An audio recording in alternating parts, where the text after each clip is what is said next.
Hey,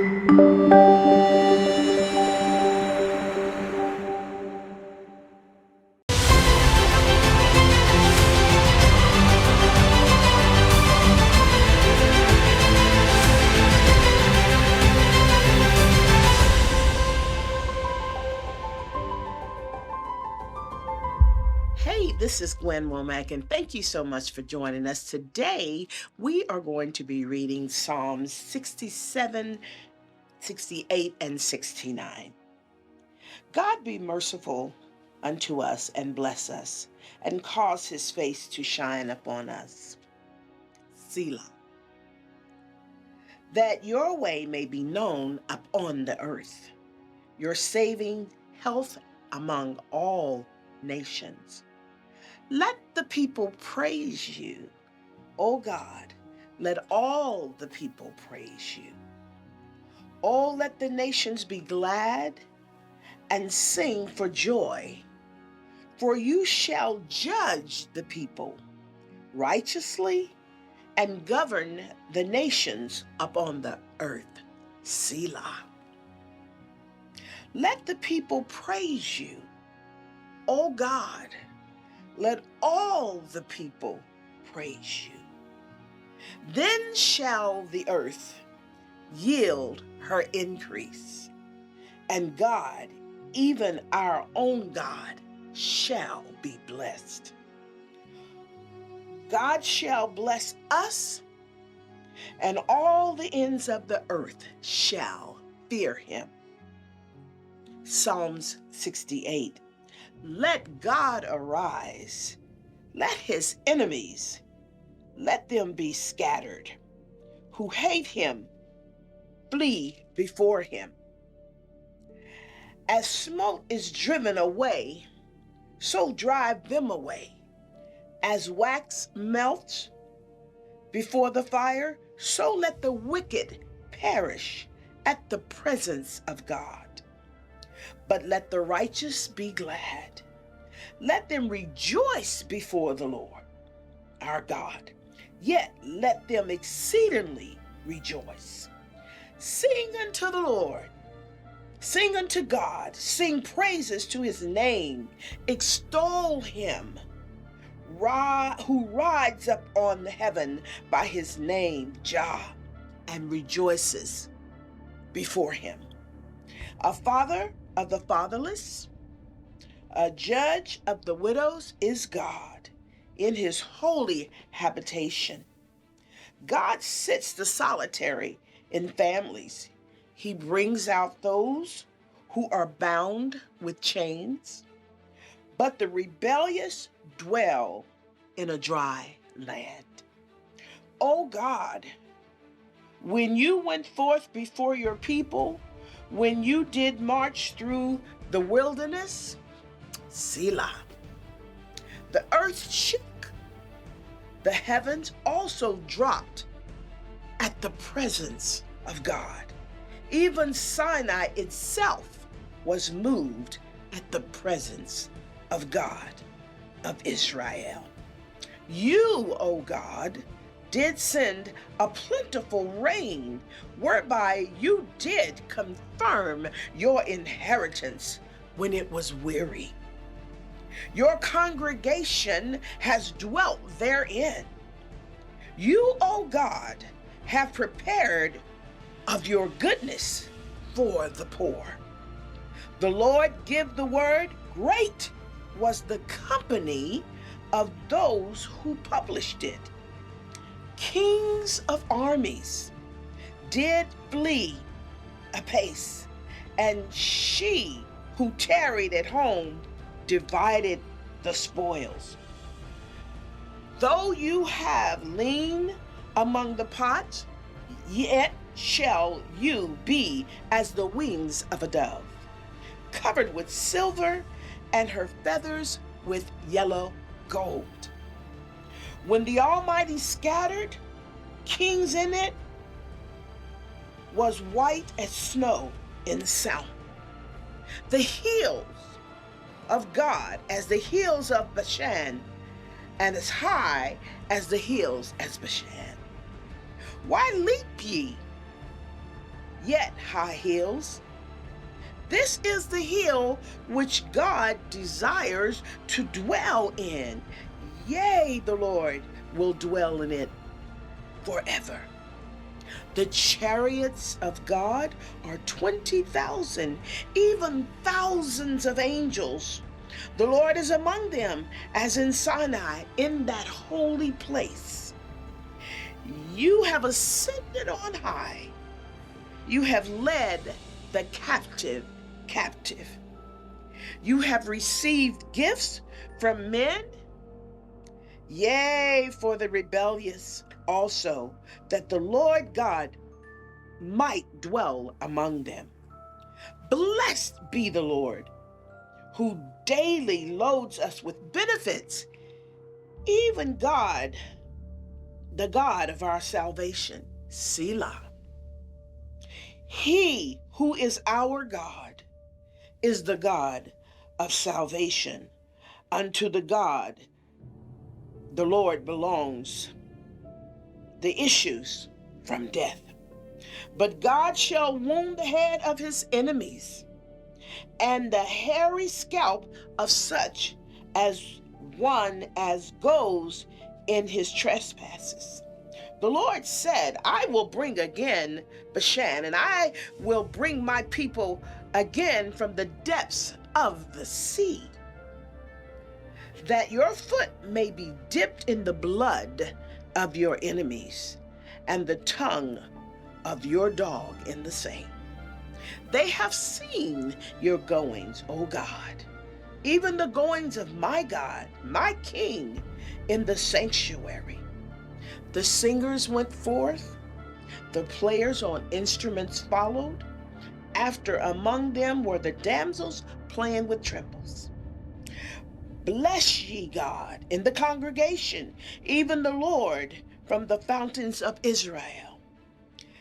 There is little Benjamin with their ruler, the prince of Judah, and their counsel in the princes of Zebulun and the princes of Naphtali. Your God has commanded your strengths, O God, that which ye have wrought for us. Because of your temple of Jerusalem shall kings bring presents unto you. Rebuke the company of the spearmen, the multitude of the bulls, with the calves of people, till everyone submits himself with pieces of silver. Scatter thou the people who delight in war. Princes shall come out of Egypt.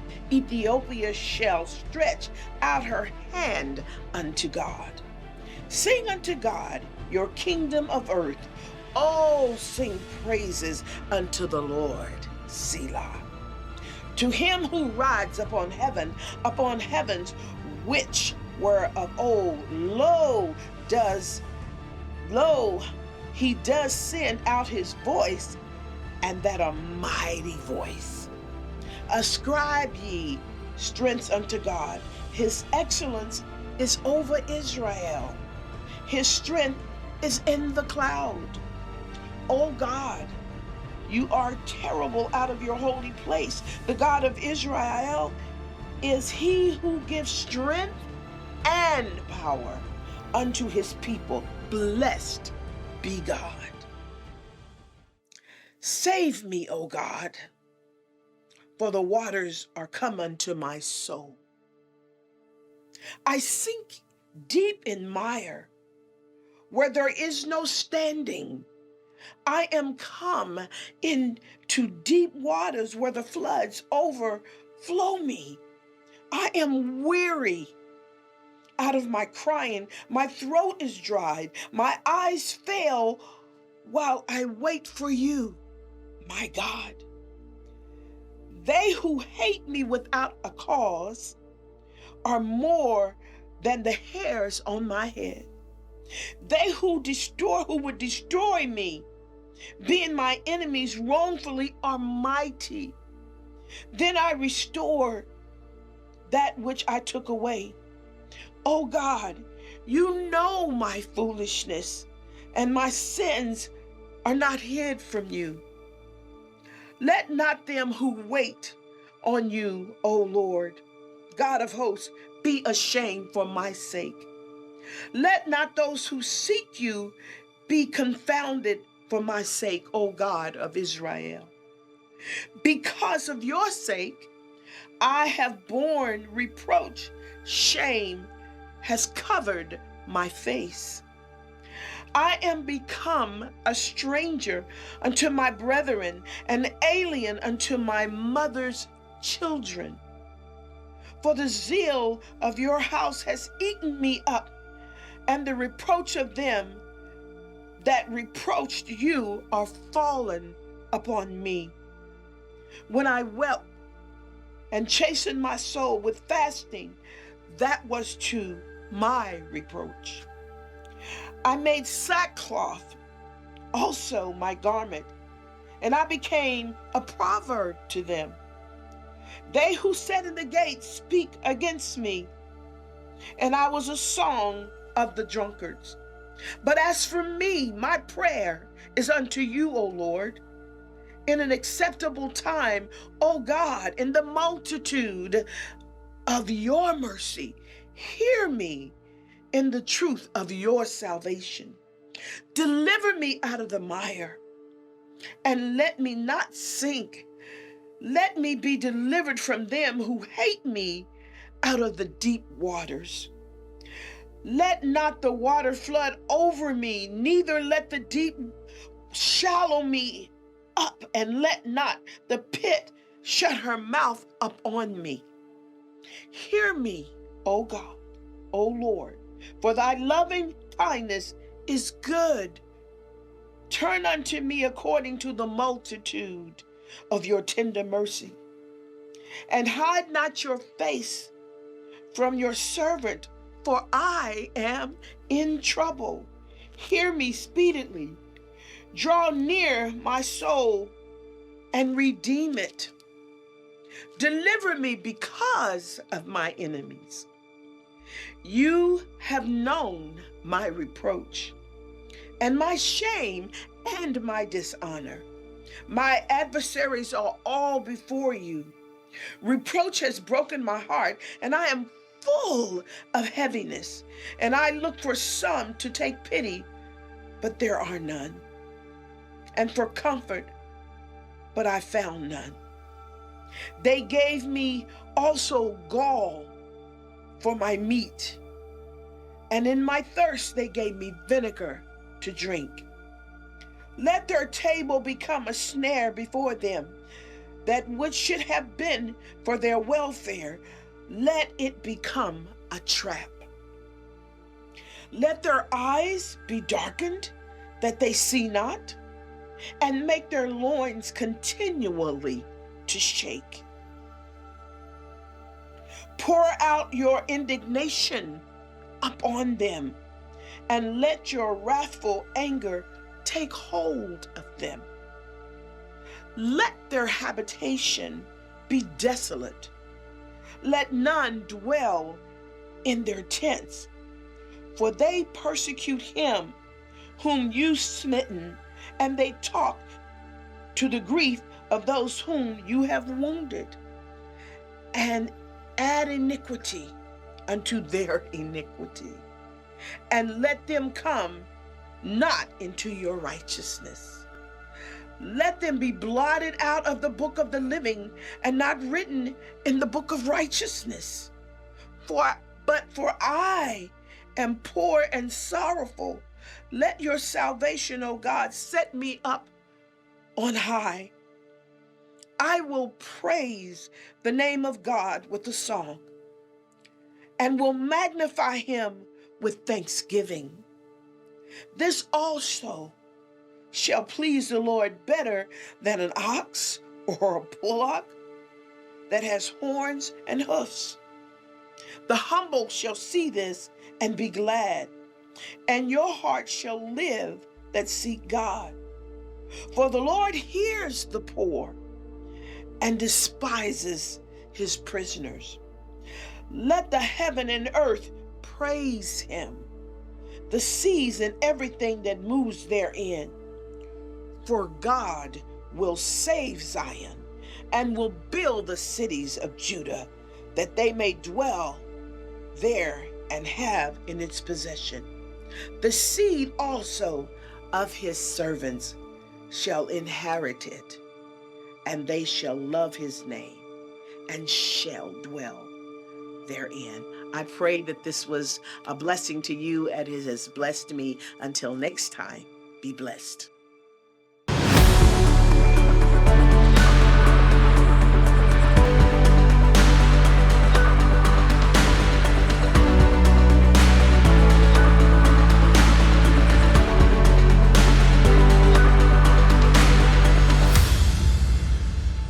Hello, my friend, and welcome to Fear into Faith Global Bible Revival, where we're on a mission to get 1 million people to read the Word of God cover to cover in a year. I'm your host, Summer Day, and with me in the studio is Gwen Womack. How are you doing? Fabulous. I'm doing well, and thank you so much for having me. Are you kidding me? Thanks so much for being here and saying yes and being a part of this project.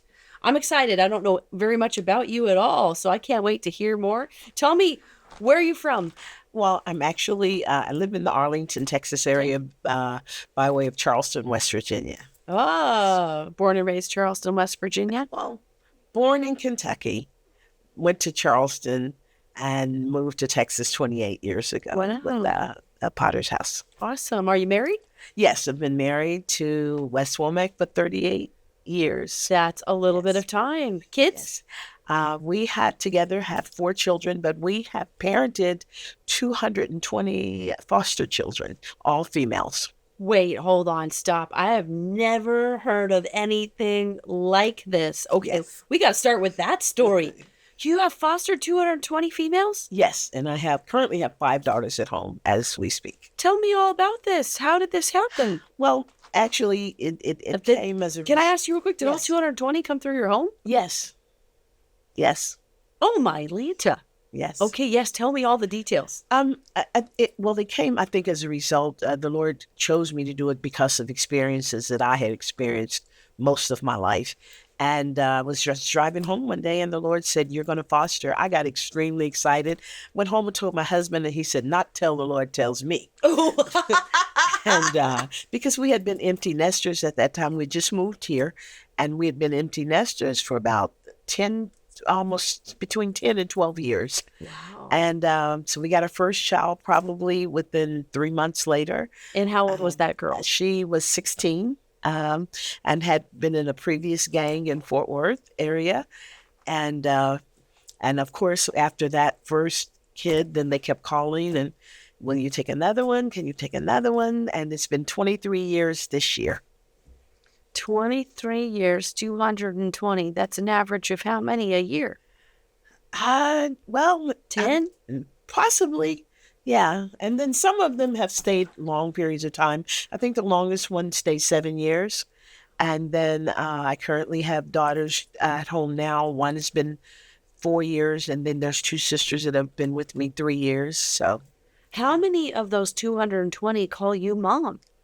ooh, probably maybe 100. Oh my goodness gracious. Yeah. Do they send you Christmas cards? They send Christmas cards. They come to see if I cook their favorite meal at Christmas time, Thanksgiving. They're kind of, and now we're grandparents, and we have performed marriages for 2 of them. This is amazing.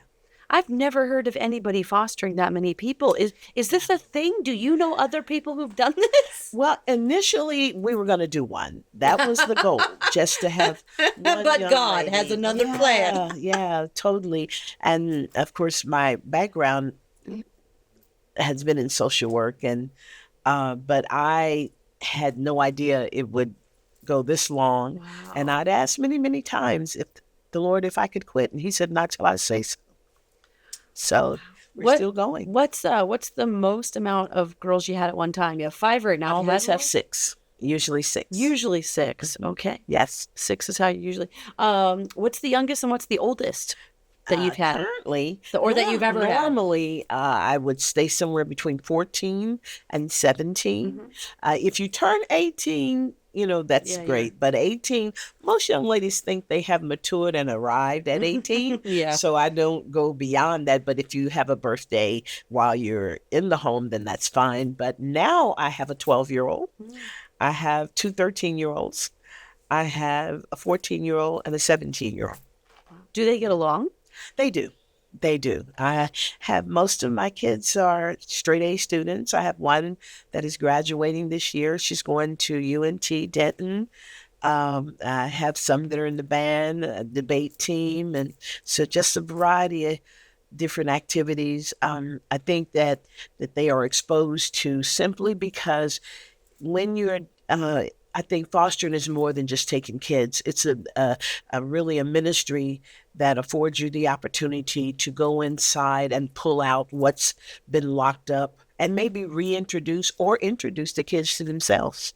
Wow, that's amazing. That's amazing. Have you always had teenagers? Did you ever have babies? Just No, just girls, teenage girls. And I chose that because of my past experience in life. Well, we're going to have to talk about that. Tell me more about your past experience and why. Do you have time? Yes, we have a whole show. Actually, my experience basically starts off, as do a lot of young girls. I was born in the 50s and come from that whole situation of the early molestation and by 13 I was in what back then was called reform school, then later went to Job Corps in West Virginia, where I met what I would like to say the devil and was exposed to a whole life of the drug addiction and incarcerations, mental institutions, and the whole heroin gamut, and prison, escaping from prison and being shot and all of that stuff. You have a movie on your life, right? Or at least a book? Yeah, well, I'm in the process of releasing my the fifth book in a series of 5, a serial memoir. Wow. Wow. What's it called? The first book is A Journey Begins. The second one is Pain and Peril. The third one is Trapped Between Two Mountains. The fourth one is Entrance to Exit. And the fifth one is In the Free World Doing Time. And I'm currently in an academy where I am learning to become a TV producer. Nice. And if God says the same, I should premiere the first show. And this is with Sandra TV Network. I love it. I think I've heard of that Sandra TV Network. She's something really special. And so the first show should premiere. We're looking at maybe early summer. Nice. Yes. Nice. And do you have a website? Yes, GwenWomack.com. And people can get your books on there? Yes. My goodness. So let's go. There were so many things you threw at me. I'm like, I know, wait right? a second. You somehow said ran away from prison or broke out of prison or something like that. Yes. Okay, I want to hear a little more about that. Well, it's a long story, but to just give you a ABC version, I was always that kid who needed to be liked, wanted to be liked, and would do whatever it would take to make people like me, because I grew up without my dad. And so, of course, that spilled over into adulthood, teenage, and then adulthood, which is why one of the reasons that I chose I didn't choose. The Lord allowed me to minister to young women and then take them into my home. And I don't like to use the word foster, so I parent. But I think that for me, that situation was to break into the medicine cabinet during medicine call and get pills and hand them off. And coming out of the medicine cabinet, the guard saw me. And when I tried to hand off, nobody would take them. So the people that I got them for wouldn't take them. So I ran upstairs and, of course, tried to flush. And just as I flushed, she saw them and she reached in and got them. So I knew that would be automatic year in solitary. Oh, man. And this is like the most perfect cliffhanger and spot to stop. So we're going to do that really quick. We'll take a break and we'll be right back.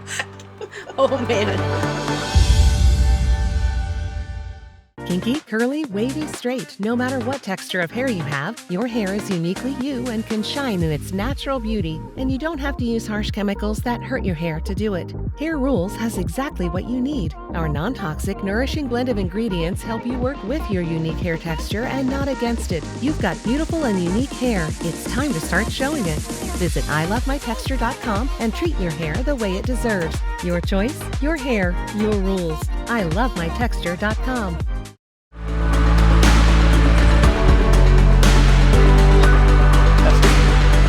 We are back, my friend, and we left you on a cliffhanger. We were having like a Shawshank Redemption moment here for a minute there. You're talking about being in prison, and then you had the medicine drugs in your hand. You're trying to flush them down the toilet. Lady pulls them out, and you said that would be 1 year in solitary? Yes. So what'd you do? Well, actually, they locked me in my room, and a lot of the other ladies came over, and I was saying, if I could get out of here, I would leave, because I felt there were other things going on that if I could get away, I'm pretty vocal. And so if I could get away, I would tell somebody. But, and they said, really? And I said, yeah. So everybody turned up the music as loud as it would go. And the next thing I know, my door is broken down. And so I have no choice but to leave. I've got to go. My door is open and I'm pregnant. And so I have to go. It's raining. And I went out, tried to go over a fence through the window, and I was afraid to jump out of the tree. And so I went back in, and the only other option I had was to go out the front door. And I thought, well, God, here we go. I'm going to fight my way out. And it was really, I think it was a God thing, because I walked down. There was a GED class going on that particular night.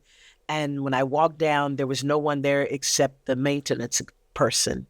And he looked at me and he knew. And at that moment, he could have done anything. Yeah. But he looked at me and he just shook his head and he turned and walked away.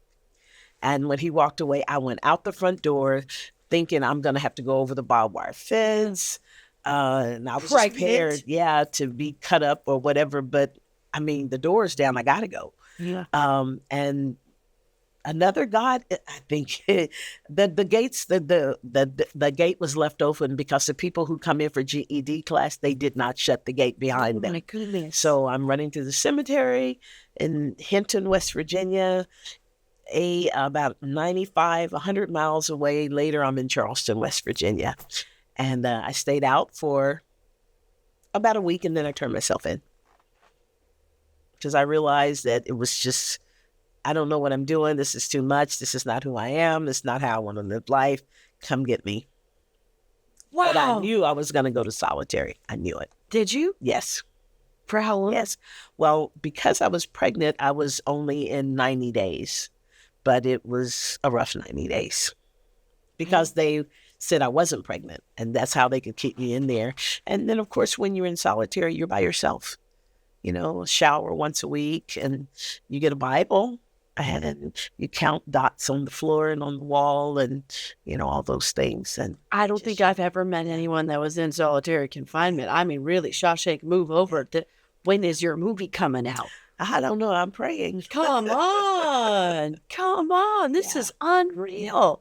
So when did God really get to you and wreck your heart? Well, actually, the second time I went. Because the first time I was actually at the state institution. And then when I came out, it's a long story, but I got involved with some people that I thought were friends, and it ended up that there was a forgery of prescriptions, and I had no idea what was going on. Once again, hoping that people accept me, they'll like me. I'm in my 20s at this time, and they signed statements against me.